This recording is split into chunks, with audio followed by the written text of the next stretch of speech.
जय जवाहर दोस्तों, नमस्कार। मैं रविशंकर यादव स्वागत करता हूं आप सभी का हमारे यूट्यूब चैनल पर। चलिए, हम लोग पढ़ रहे हैं अभी ब्रिटिश विजय, और ब्रिटिश विजय के अंतर्गत हम लोगों ने देखा है कि ब्रिटिशों ने पहले बंगाल को जीता प्लासी और बक्सर युद्ध के तहत। उसके बाद उन्होंने क्या किया, आगे चलकर उन्होंने मैसूर को जीता। मैसूर को जीतने के बाद सहायक संधि की नीति अपनाई गई और वेलेस्ली के द्वारा बहुत सारे राज्यों को सहायक संधि के तहत क्या किया गया, शामिल किया गया। अब हम लोग आगे बढ़ते हैं और हमारा जो टॉपिक आता है वो आंग्ल मराठा युद्ध। आंग्ल मराठा युद्ध, इसके अंतर्गत अपने को मुख्यतः 3 युद्ध पढ़ने हैं। 1775 से लेकर 1782 तक एक युद्ध हुआ। इसके बाद 1803 से 1805 के बीच एक युद्ध हुआ, और उसके बाद 1817 और 1818 के मध्य एक युद्ध हुआ। तो आंग्ल मराठा युद्ध की यदि बात की जाए तो मुख्यतः 3 युद्ध लड़े गए हैं, प्रथम युद्ध, सेकंड युद्ध और थर्ड युद्ध। ठीक है जी। चलिए हम लोग देखते हैं थोड़ा सा क्या हुआ था कि माधवराव, हमने देखा है कि पानीपत का तृतीय युद्ध हुआ था, जिसमें क्या हुआ था, बालाजी बाजीराव पराजित हुआ था। और बालाजी बाजीराव के पराजित होने के पश्चात ये जो माधवराव था ये था पेशवा। और माधवराव कब तक था पेशवा, तो ये था आपका 1772 तक। 1772 तक ये पेशवा था। और इसके मृत्यु के बाद नारायण राव जो इसका भाई था वो पेशवा बना। कौन? नारायण राव। ये नारायण राव पेशवा बना। और इस नारायण राव की हत्या इसके चाचा था, वो था रघुनाथ राव। चाचा रघुनाथ राव ने इसका क्या करवा दिया था, हत्या करवा दिया था, रघुनाथ राव। तो मैं यहाँ ये बोलना चाहता हूँ कि हमने देखा था, जब मैं आपको मराठा पढ़ाया हूँ तो वहाँ मैं बताया था कि माधवराव के बाद का जो समय है, 1772 के बाद के जो पेशवा हैं ये अपेक्षाकृत कमज़ोर पेशवा हुए हैं। और 1772 से 1818 तक इसके बाद जो भी पेशवा हुए हैं ये अपेक्षाकृत कमज़ोर हुए और आपस में क्या करने लगे, पेशवा पद के लिए लड़ने लगे। पेशवा कमज़ोर रहे और जो मराठा सरदार थे, भोसले, सिंधिया, गायकवाड़, होलकर, ये सभी आपस में क्या करने लगे, पेशवा पद के लिए लड़ाई करने लगे। यही हो रहा है 1772 से लेकर 1718 तक। तो क्या हुआ यहाँ पर, माधवराव जो पेशवा था इसने क्या किया था, मराठों के उत्थान का कार्य किया था बालाजी बाजीराव के बाद। लेकिन माधवराव की मृत्यु के बाद जो पेशवा बनता है वो है नारायण राव, जो उसका भाई रहता है। नारायण राव की हत्या उसके चाचा रघुनाथ राव ने करवा देता है। रघुनाथ राव उसका हत्या करवा देता है। और इसकी हत्या के बाद जो पेशवा बनता है वो होता है माधव, इसका पुत्र होता है माधव नारायण राव। तो इसको थोड़ा सा पहले समझो, या नहीं याद रखोगे तो भी कोई दिक्कत नहीं है, मैं बस बता दे रहा हूँ हुआ है घटना को। माधवराव की मृत्यु के बाद का समय पेशवाओं के कमज़ोर पेशवा का काल है। माधवराव की मृत्यु के बाद नारायण राव पेशवा बनता है, यह माधवराव का भाई होता है। नारायण राव की हत्या उसके चाचा रघुनाथ राव करवा देता है, रघुनाथ राव उसकी हत्या करवा देता है। और नारायण राव की हत्या होने के बाद उसका पुत्र माधव नारायण राव पेशवा बनता है। अब यहाँ पर बच जाता है चाचा रघुनाथ राव। ठीक है, और यहीं से स्टोरी शुरू होती है क्या, तो यहीं से स्टोरी शुरू होती है। अब समझते हैं हम लोग प्रथम, सेकंड और थर्ड युद्ध, है ना। अब ये बैकग्राउंड था, मैं थोड़ा सा इसको बता दिया आप लोगों को, बात क्लियर हो गया। तो बैकग्राउंड को हमने समझा कि भाई ये जो रघुनाथ राव था ये पेशवा पद के लिए क्या हो रहा था, थोड़ा सा पेशवा बनना चाहता था, और पेशवा नहीं बनाए जाने के कारण ये नाराज था। क्यों? क्योंकि माधवराव के बाद जो पेशवा बना वो नारायण राव था, उसकी हत्या करवा दिया। तो नारायण राव के बाद उसका पुत्र माधव नारायण राव पेशवा बन जाता है। तो बचा कौन, ये रघुनाथ राव। तो रघुनाथ राव क्या करता है, यहाँ पर हम लोग बात कर रहे हैं प्रथम युद्ध की। प्रथम आंग्ल मराठा युद्ध जो कब से कब हुआ है, 1775 से 1782 के मध्य। अब यहाँ पर क्या करना है, ये जो नारायण राव होता है, नारायण राव ये क्या करता है, पेशवा बनने के लिए, पेशवा पद के लिए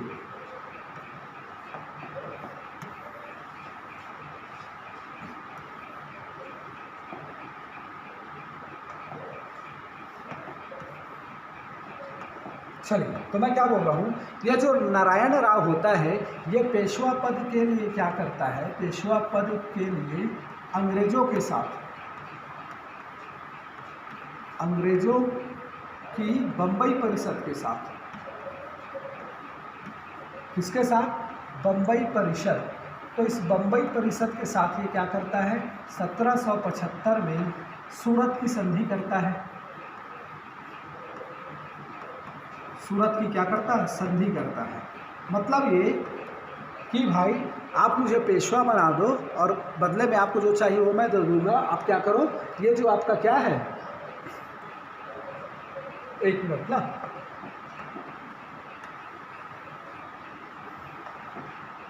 रघुनाथ राव करता है इसे। कौन? रघुनाथ राव। तो ये रघुनाथ राव क्या करता है, बॉम्बे जो परिषद होती है अंग्रेजों की, उनके साथ ये क्या करता है, सूरत की संधि कर लेता है कि आप मुझे क्या करो, पेशवा बनवाओ करके, पेशवा पद मुझे चाहिए। इसके लिए रघुनाथ राव क्या करता है, बॉम्बे परिषद से संधि कर लेता है। ठीक है। अब यहाँ पर जो गवर्नर जनरल रहता है, तत्कालीन गवर्नर जनरल, तत्कालीन गवर्नर जनरल, ये रहता है आपका वॉरेन हेस्टिंग। कौन होता है? Warren Hasting. ये जो वॉरेन हेस्टिंग रहता है, ये युद्ध के पक्ष में नहीं रहता। ये नहीं चाहता कि हम मराठों से अभी युद्ध लड़े। तो ये क्या करता है वॉरेन हेस्टिंग, ये यथास्थिति को बनाए रखने के लिए, यथास्थिति बनाए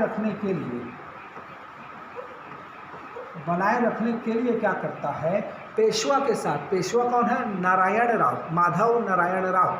अभी पेशवा कौन है? माधव नारायण राव। तो ये जो माधव नारायण राव है, तो ये यथास्थिति बनाए रखने के लिए पेशवा के साथ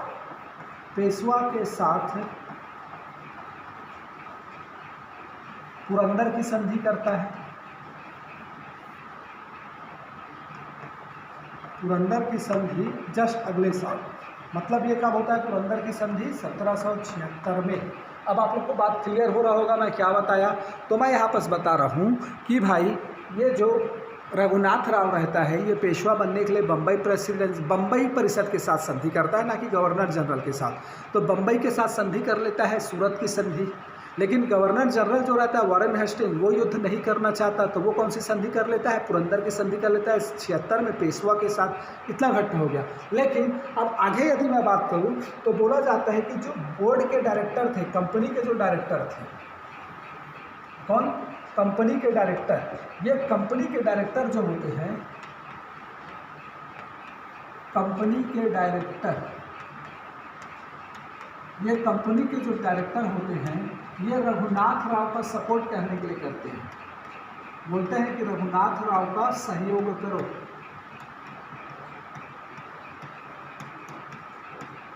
ये क्या बोलते हैं? रघुनाथ राव का सहयोग करने के पक्ष में होते हैं। गवर्नर जनरल नहीं चाहता कि युद्ध हो, इसलिए वो संधि कर लेता है पुरंदर की संधि पेशवा के साथ। लेकिन इसके बाद जो कंपनी के डायरेक्टर होते हैं, ईस्ट इंडिया कंपनी के डायरेक्टर, ये चाहते हैं कि नहीं भाई रघुनाथ राव का सपोर्ट करो, उसको बनवाओ पेशवा और युद्ध लड़ो मराठा से करके। ठीक है। परिणाम स्वरूप क्या होगा, ये कंपनी का इसका सहयोग करने के लिए करते हैं, तो परिणाम स्वरूप क्या होता है? युद्ध होता है। परिणाम क्या होता है इसका? युद्ध होता है। अब युद्ध होता है और बोला जाता है कि अधिकांश युद्धों में क्या रहे? मराठा विजयी रहे। और आगे चलकर 1782 में सालवाई की संधि के साथ यह युद्ध समाप्त होता है। किसके साथ? सलवाई की संधि के साथ यह युद्ध क्या होता है? समाप्त होता है। तो आपको समझ में आया प्रथम आंग्ल मराठा युद्ध में क्या बोल रहा हूँ कि ये जो रघुनाथ राव होता है, ये पेशवा पद के लिए अंग्रेजों के बॉम्बे परिषद से सूरत की संधि करता है। ठीक, पेशवा मुझे बनना है करके। लेकिन तत्कालिक जो गवर्नर जनरल रहता है, वो रहता है आपका कौन? Warren Hasting. और ये बोलता है कि नहीं भाई, हमको युद्ध अभी नहीं करना है, और यथास्थिति को बनाए रखने के लिए ये पेशवा के साथ पुरंदर की संधि करता है 76 में। लेकिन जो कंपनी के डायरेक्टर होते हैं ये रघुनाथ राव का, इस रघुनाथ राव का सपोर्ट करने के लिए बोलते हैं। इस सपोर्ट करने के लिए बोलते हैं। परिणाम स्वरूप युद्ध होता है। अधिकांश युद्धों में मराठों की स्थिति क्या रहती है? मजबूत होती है, ये विजयी होते हैं और अंततः जाकर 1782 में यह क्या होता है? युद्ध समाप्त होता है सलवाई की संधि के साथ। आई होप आप लोग को ये चीज़ क्लियर हुआ होगा। नेक्स्ट जो युद्ध है वो होता है 1803 से 1805 के मध्य, द्वितीय आंग्ल मराठा युद्ध। अब यहाँ क्या होता है? तो यहाँ पर जो होता है शुरुआत होती है होलकर से। होलकर क्या करता है? अपने भाई की हत्या का प्रतिशोध लेने के लिए, भाई की हत्या का प्रतिशोध लेने के लिए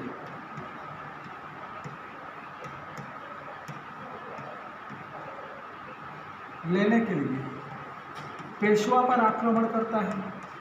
पेशवा पर आक्रमण करके उसको पराजित करता है।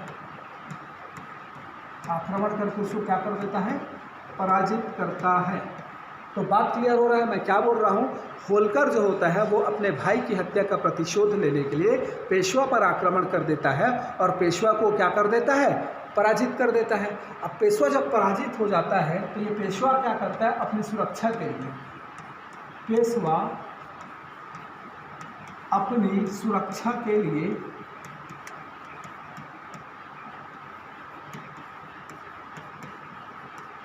अंग्रेजों से क्या करता है? बसीन की संधि के तहत,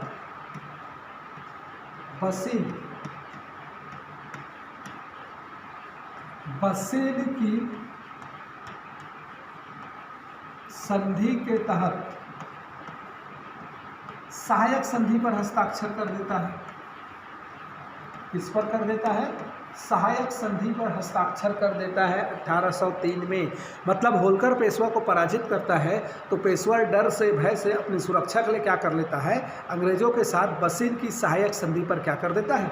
हस्ताक्षर कर देता है। अब बसीन की सहायक संधि पर हस्ताक्षर करता है, इससे क्या होता है? अंग्रेज जो सरदार होते हैं, मराठा सरदार, ये नाखुश हो जाते हैं। मराठा सरदार नाखुश हो जाते हैं और मराठा सरदार में बोला जा रहा है भोसले और सिंधिया, भोसले और सिंधिया अंग्रेजों पर आक्रमण कर देते हैं। अंग्रेजों पर आक्रमण कर देते हैं और अंग्रेजों पर आक्रमण करने के बाद आक्रमण कर देते हैं।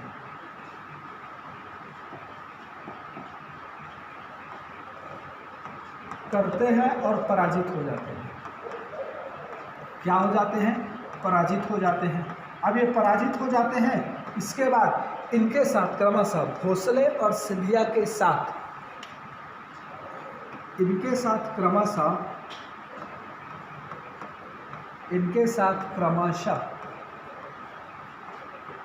देवगांव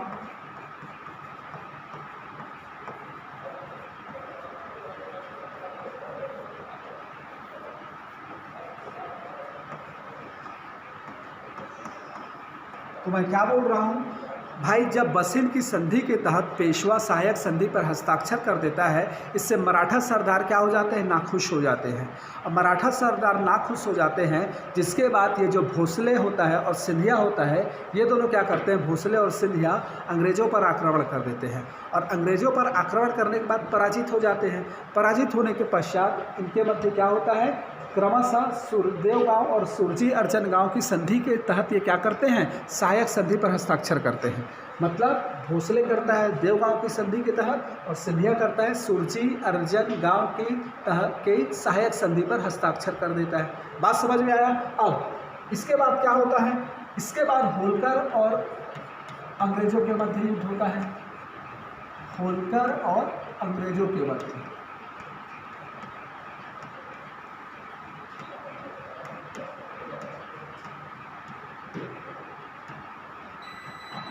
यह युद्ध क्या होता है? अनिर्णायक रहता है। अनिर्णायक रहता है और परिणाम स्वरूप क्या होता है? 1805 में राजपुर घाट की संधि के साथ यह युद्ध समाप्त होता है।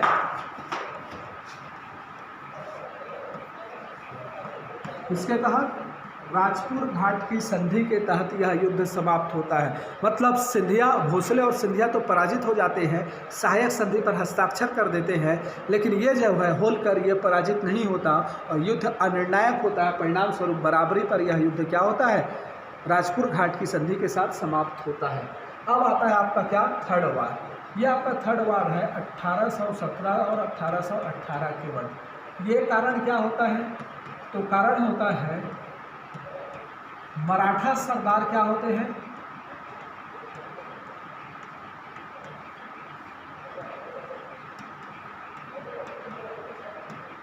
अंग्रेजों के नियंत्रण से नाखुश रहते हैं।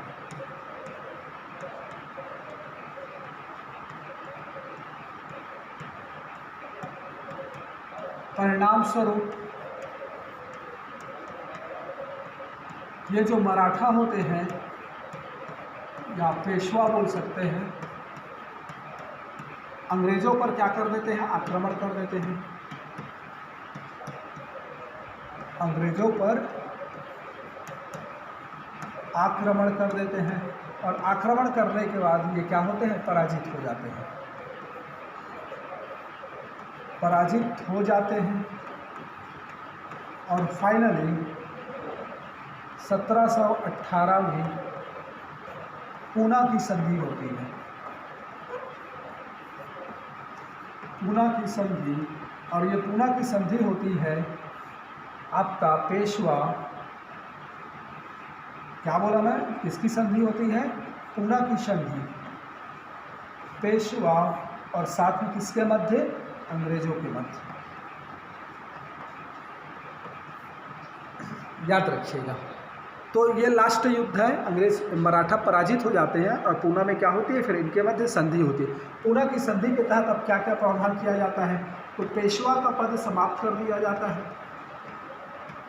पेशवा पद समाप्त, इस पेशवा को जो होता है उसको पेंशनर बना दिया जाता है। मतलब पेंशन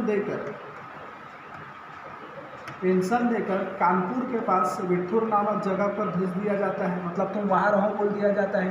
कहाँ पर, कानपुर के पास विठुर या विठुर नामक स्थान पर भेज दिया जाता है। ठीक है, पेशवा को कहाँ भेज दिया जाता है, पेशवा का पद समाप्त किया जाता है और जो पेशवा रहता है बाजीराव द्वितीय रहता है, अंतिम पेशवा कौन है, बाजीराव द्वितीय, उसको कहाँ भेज दिया जाता है, जाओ तुम विठुर में रहो और पेंशन लेते रहो, पड़े रहो वहाँ करके। ठीक है, और साथ में क्या किया जाता है, तो शिवाजी के वंशज को क्या दे दिया जाता है, इसको दे दिया जाता है सतारा के पास एक छोटा सा स्थान दे दिया जाता है। सतारा के पास का स्थान या सतारा के पास एक छोटा सा स्थान उसको दे दिया जाता है कि ठीक है भाई तुम वहाँ रहो। ठीक है, और ये जो बाजीराव द्वितीय का जो सहायक था कौन था, त्रयंबक राव, याद रखिएगा। पेशवा का सहायक है कौन, त्रयंबक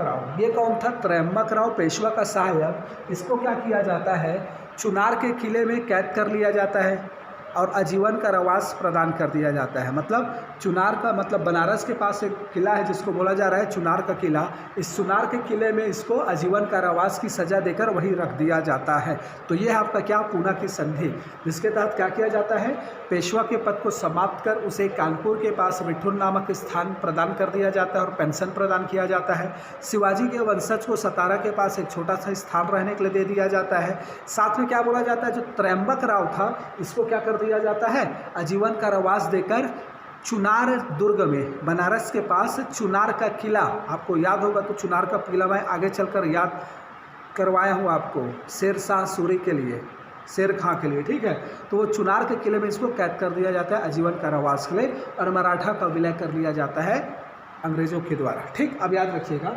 ये कब हुई है सूरत की संधि, 1718 में, 1718 में। और इसी समय एक और संधि हुई है जिसको बोला जाता है 1718 में, एक संधि का नाम याद रखिएगा, मंदसौर की संधि। मंदसौर, ये हुई है अंग्रेज और होलकर के बीच। अलग से इस पॉइंट को याद रखना है, अंग्रेज और होलकर के मध्य मंदसौर की संधि हुई है।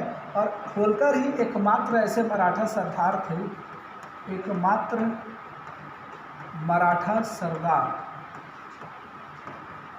जिन्होंने सहायक संधि पर हस्ताक्षर नहीं किया। याद रखिएगा, सहायक संधि पर इन्होंने हस्ताक्षर नहीं किया। और इस ईयर को ना, ये वाला जो ईयर है आपका, इसको आप ना 17 याद रखिएगा, ठीक है।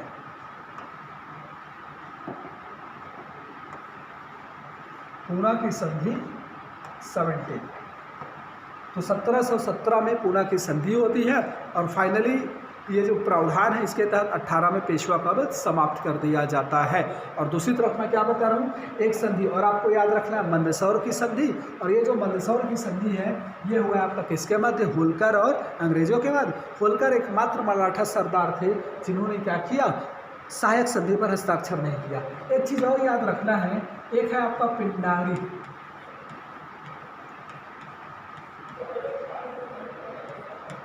पिंडारी, अगर आपने बाहुबली मूवी देखा होगा तो वहाँ बोलते हैं कि ये पिंडारी हैं, पिंडारियों का आक्रमण होता है, उन्हीं पिंडारियों की बात हो रही है यहाँ। ये पिंडारी कौन थे, ये थे लुटेरे, लुटेरे डाकू थे जो मराठों के अभियान में, मराठों के अभियान में मराठों का साथ देते थे, मराठों का साथ देते थे। तो मराठों के अभियान में मराठों का साथ देते थे ये पिंडारी। तो लॉर्ड हार्डिंग ने क्या किया था, लॉर्ड हार्डिंग, ये जो लॉर्ड हार्डिंग था, इस लॉर्ड हार्डिंग ने क्या किया था, तृतीय आंग्ल मराठा युद्ध के पूर्व, आंग्ल मराठा जो युद्ध हुआ है, इस युद्ध के पूर्व इसने क्या किया, इस युद्ध से पहले पिंडारियों का दमन किया था। पहले पिंडारियों का क्या किया, इसने दमन किया, दमन किया। उसके बाद फिर तृतीय आंग्ल मराठा युद्ध हुआ था। तो पिंडारियों का दमन किया था, याद रखिएगा। पिंडारी कौन थे, तो लुटेरे डाकू थे। और ये क्या करते थे, मराठों को उनके अभियान में क्या करते थे, सपोर्ट करते थे। कुछ नाम बता रहा हूँ, उसको थोड़ा सा याद रखिएगा। चित्तू, वासिल, मोहम्मद और करीम खां।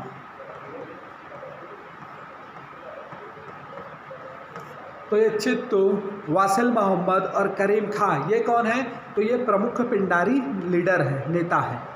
ठीक है जी, प्रमुख पिंडारी लीडर या नेता। इस तरीके से हमने देखा कि भाई आंग्ल मराठा युद्ध, जिससे प्रथम युद्ध में आपका सूरत पुरंदर है ना, और क्या राजपुर घाट की संधि। द्वितीय युद्ध नहीं, सॉरी, सूरत, पुरंदर और सालवाई की संधि। द्वितीय युद्ध में हमने देखा क्या, बसीन, देवगांव, सुरजी अर्जन गांव और साथ में क्या, राजपुर घाट की संधि।